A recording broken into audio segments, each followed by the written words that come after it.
All right. Good morning, family. I am back again for another live. I wanted to do two separate videos because I had two videos that I needed to catch up on. And so, like I said, I am trying to stay committed to this YouTube channel because this channel is really for my family, friends, and loved ones. This is my Harriet Tubman sound the trumpet. It's time to exit, you know, strategy for people who I hold most dear to my heart. And so, in today's video, I am going to be elaborating on a previous video that I titled Five Things That You Need to Know Prior to Traveling to Africa. So, this is for somebody who first time going to Africa, and I am on tip number 4. And so after I've been taking each tip, doing a separate video elaborating more on what I mean for each tip. And so right now I am on tip number 4, which is to find out what documents that you need to travel outside of your mother country. And I think when I get through with all 5 of these tips, I am going to put them together in a playlist um, so that they're easier to find because they go together. It just makes sense to me, right? So, um, I'm tired. I've been at work all night. So I really need to get this information out here so I can go to bed. So let's start with your passport. Your passport is definitely the number one thing you need to do when traveling out of the country for the very first time. Okay. So the process of getting your documents and stuff together to travel outside of the country has changed slightly during this Rona era. And I'm saying Rona because YouTube is censoring and flagging anybody that's using certain words. So I'm talking in code. I hope you're on code so you can understand what I'm talking about. So your passport is the very first thing that you need to do. And the process is not the same. It used to take about 2 weeks, but because of this whole Rona business, it can take from 8 weeks or more. Now, during the height of the pandemic, they had completely shut everything down and they were not doing anything. And they've been slowly opening back up in phases. And so the first phase was to take care of all backlog that they had, applications that were already in, but had come to a halt in the middle of the pandemic. Um, and so now they have begun to take new applications. And so when I say if it is in your spirit to leave the country and you don't have a passport as of yet, do not delay. I cannot say that any more passionate than I am. Do not delay because my third eye is telling me that things are going to shut down completely again and we will be trapped and won't be able to go anywhere. I've been saying this for years and I couldn't figure it out. I was like, my intuition just kept feeling like they gonna shut this mug down and we literally are going to all be in a martial law type situation where shit is shut down and we are confined to our homes. And I couldn't figure out how would they do this to everybody at one time? People have been talking about it on social media for the longest and being called conspiracy theorists and all of that. But years ago, I kept thinking they finna it's too much going on in America. They finna shut this down and confine us. But I couldn't figure out how in the world would they get everybody to comply at one time being shut down. Well, now we know. Now we know how they're gonna do it. It's a reason why people are calling it a pandemic. So If you have not gotten your passport by now, Anthony, Diane,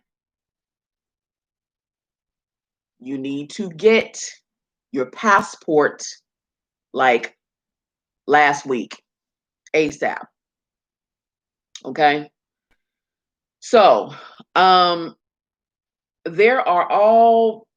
there's quite a few different types of places that do passports. You can get it done at a library, at the courts clerk, at the post office.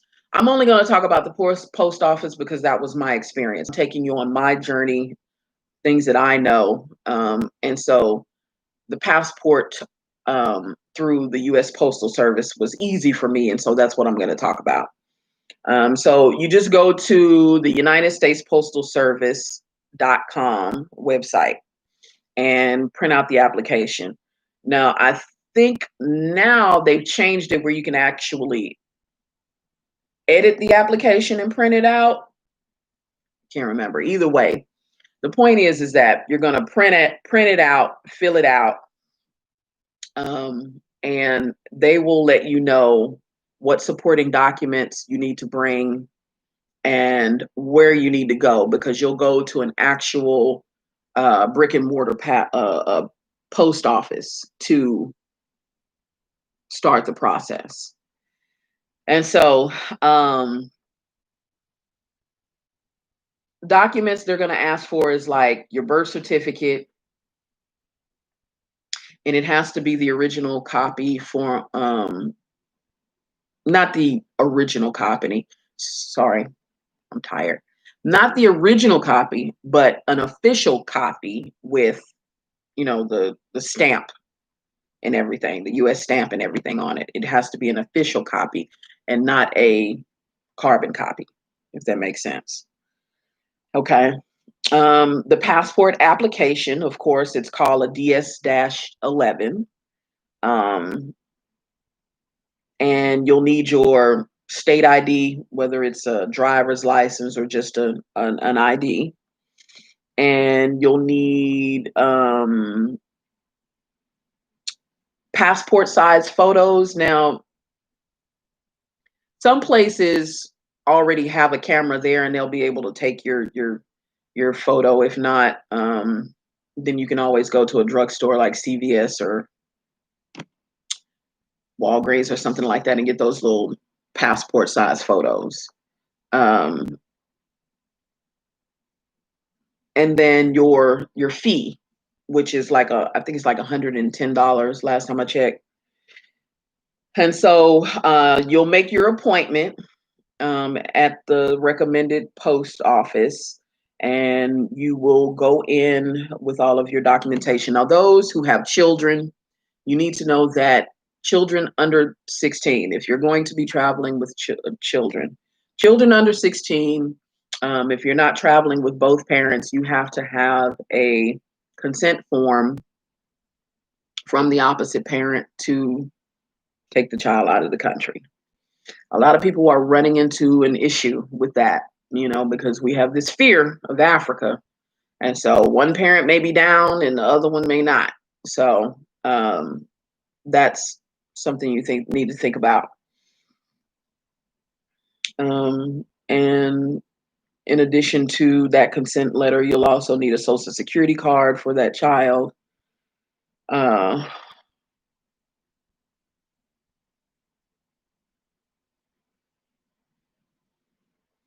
Okay, and so when you go to your appointment, don't sign your application before you get there, because it's something that you need to do while you're there at the post office, because they do like a notary thing. And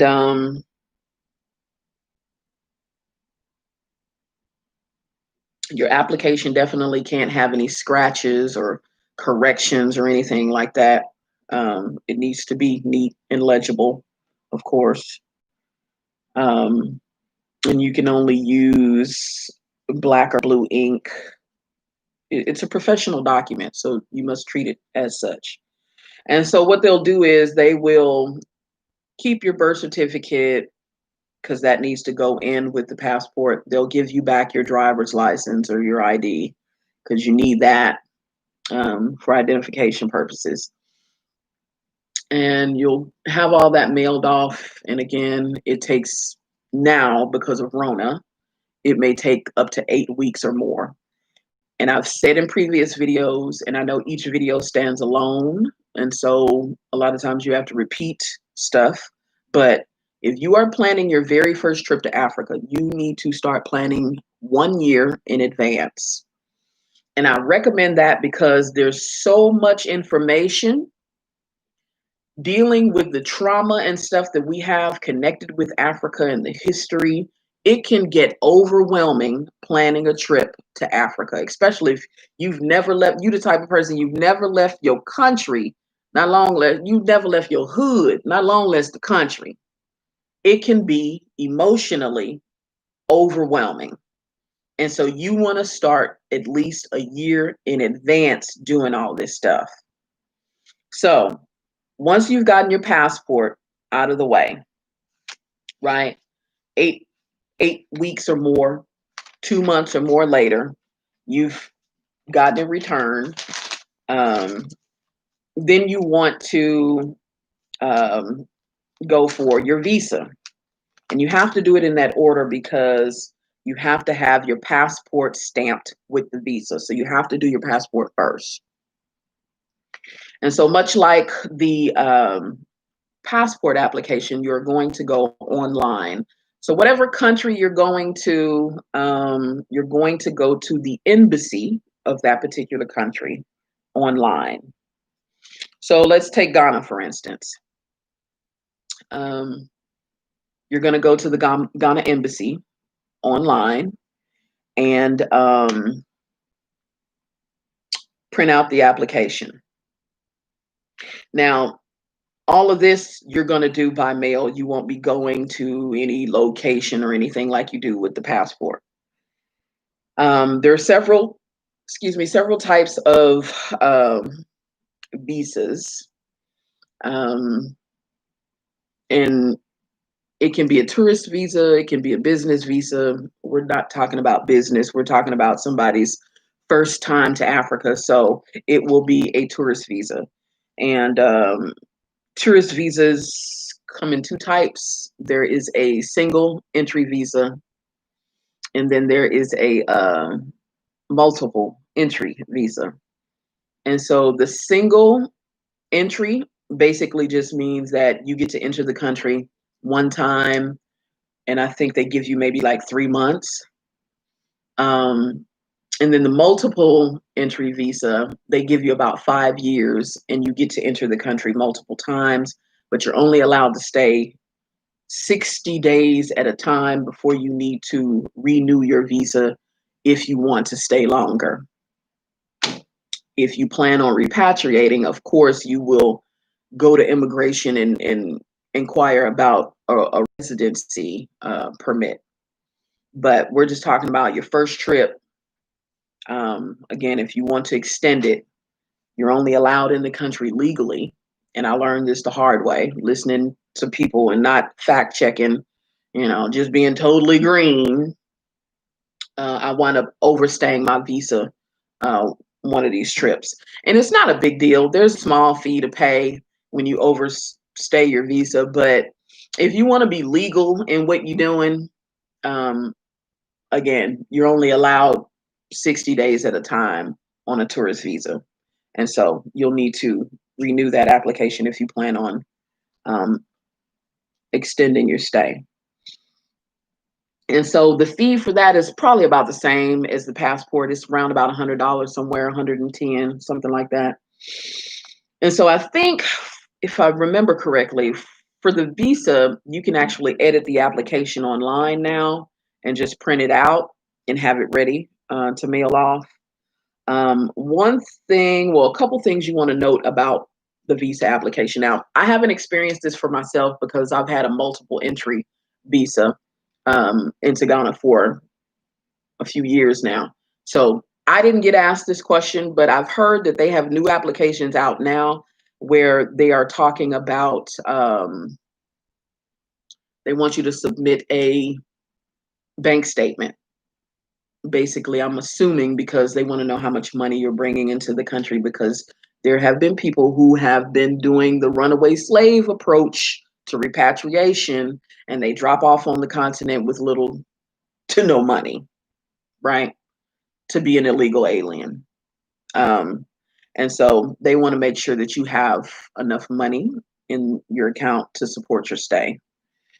Um, so that may be something you might run into. Like I said, me myself, years ago when I did mine, they didn't ask me about that. They will ask you how much cash you're bringing, but as far as having um,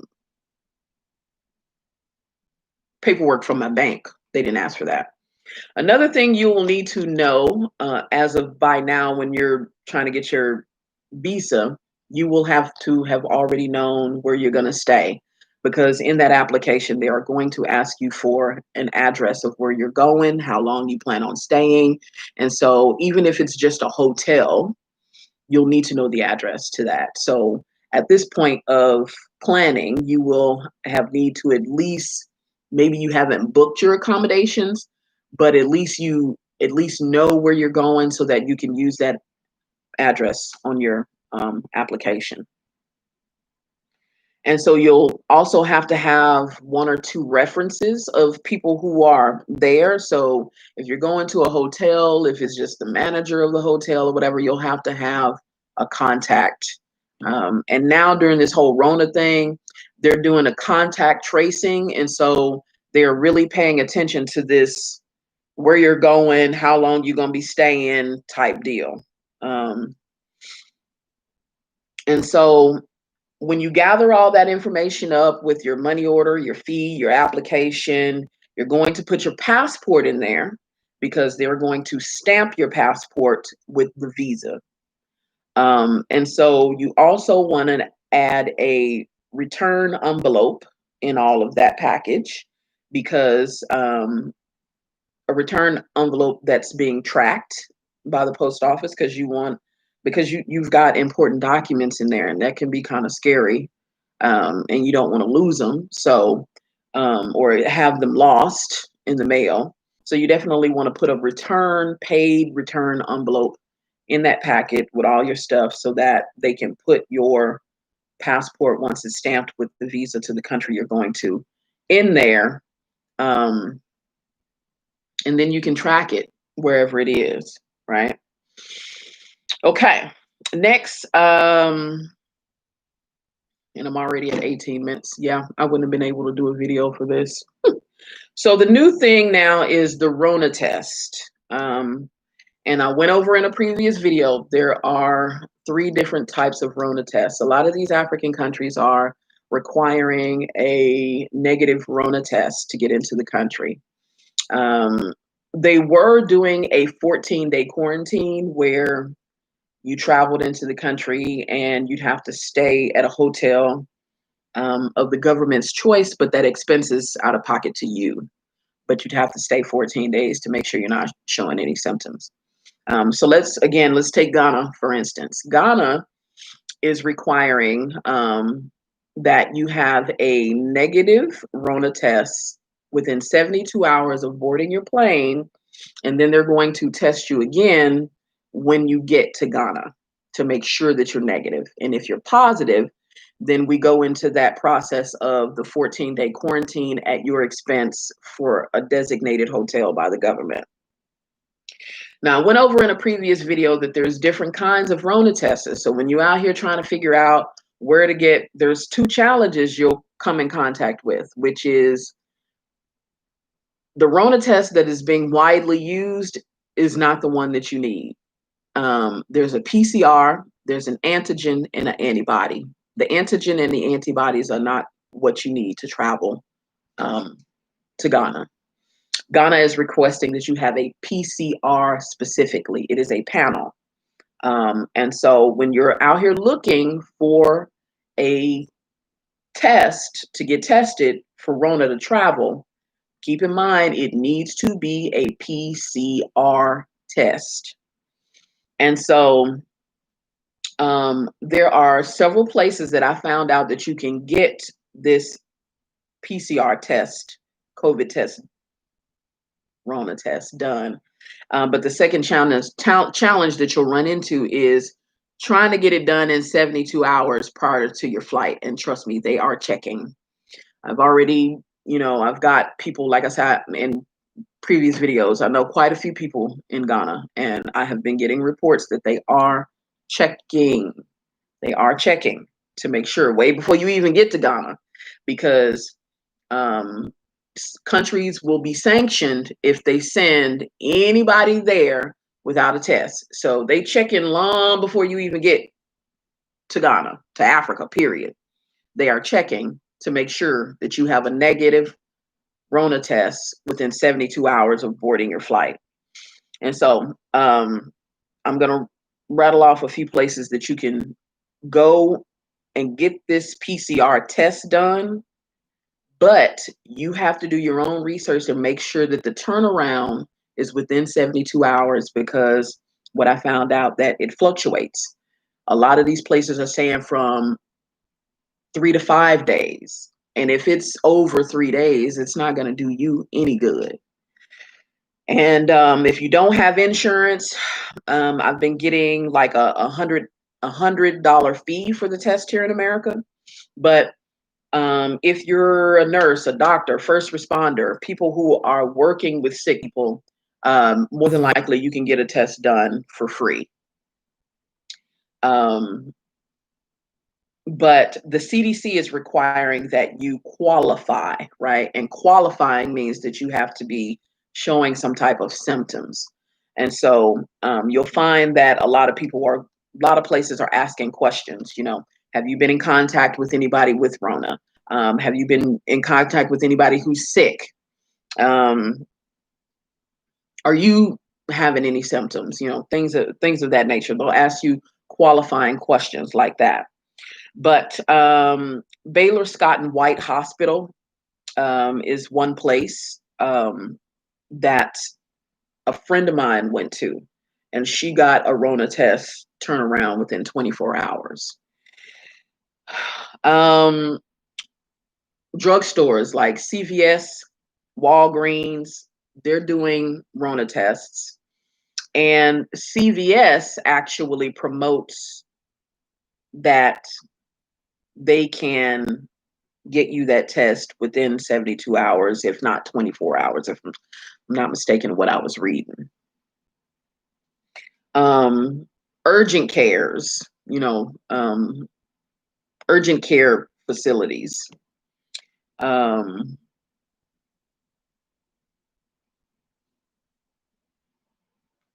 Travel clinics. And I didn't even know that there was a such thing as a travel clinic until I start, doing my research. I didn't even know it was a such thing. Travel clinics. But again, if these places are in highly populated areas, the odds, because these labs are backed up, the odds of them having a turnaround less than 72 hours really just depends on the location. It really does. And you may have a better chance at getting a 72-hour turnaround in a smaller town than a big city, right? The health department is another place where you can get a PCR test. And so I've been seeing that without insurance, people are paying maybe like $100 for a PCR test.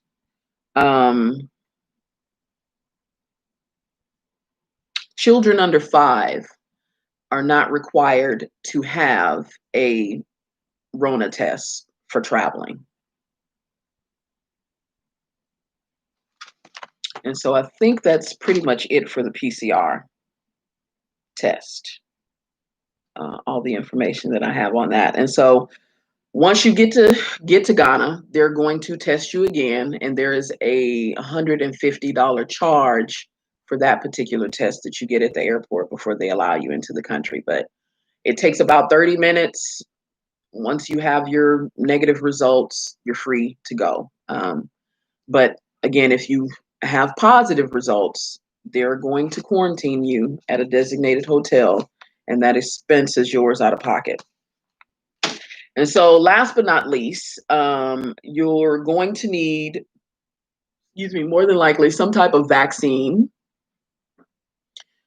going into some of these African countries. Now, not all African countries require vaccines. Now, you have some that will recommend a bunch of vaccines, but actually require to get into the country, that's not everywhere. So you just have to check with that particular country to, and that's something you can just a simple Google search what vaccines are required for this particular country. Um, and so let's take Ghana again, for instance. You'll need a yellow fever vaccine that is required to get into the country. I know that, a lot of people are anti-vaccine, and I totally understand, but I'm just telling you what you need to get into the country. And so if you know a naturopathic doctor, not necessarily that I mean, it's just something you can Google. You can find a naturopathic doctor, and they could possibly help you with an exemption for that yellow fever. But otherwise, you're going to need that to get into the country. You're going to need a yellow fever vaccination card, an official vaccination card, if you don't have an exemption. Um, I think Ghana is one of those countries that are offering the yellow fever vaccine on arrival, and it is much cheaper once you touch down on the continent, because I think without insurance here in America, you're going to pay, and I've seen some wild prices, anywhere from $175 to $400 for this yellow fever vaccine without insurance. And so you can go to the health department if you don't have your own personal doctor. You can go to um, a travel clinic to get this yellow fever vaccine if you don't have a doctor or insurance. The only thing I would say about getting your vaccine while you're on the continent, you need a time period for it to build up to a therapeutic level in your blood to have immunity. But if you think you pretty much got a good, healthy immune system, and that decision is yours, you know. But typically, when you get a vaccination, I would say you need about 10 to 14 days before you expose yourself for that to, come to a therapeutic level in your blood.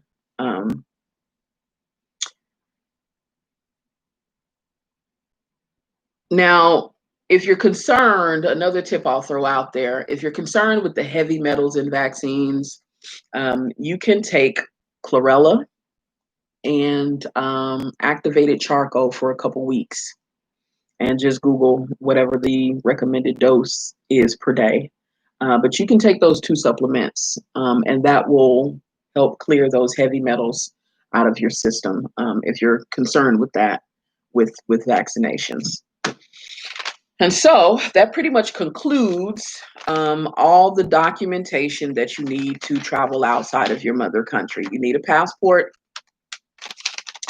you need a visa, and I think I mentioned once before that certain African countries are doing visas on arrival.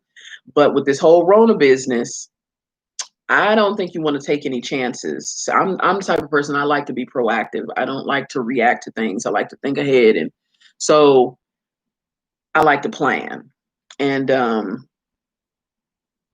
I just wouldn't do visa on arrival for several reasons. After you've finished a 15, 19-hour flight to get to Africa, the last thing you want to do is stand in a line wrapped outside the airport door just to get a visa to get into the country. Now, with this whole Rona business, again, way before you even get to Africa, they are checking your documents and making sure everything is in place. So they might not even let you board if you don't have a visa. So I just wouldn't chance it. Again, you need to be planning a year in advance for your very first trip, because it's a lot to think about. So you need a passport. You need a visa to the country that you're going to. You need a negative PCR Rona test, and you need to find out what type of vaccinations that are required for that particular country that you're going to. All right, family. Well, that, oh gosh, a 30-minute video. That concludes all that I've had to say for today, as far as gathering the documents that you need to travel outside of your mother country. And so be blessed. And like I end every video, Black love is Black power. And so I'll see you in the next video.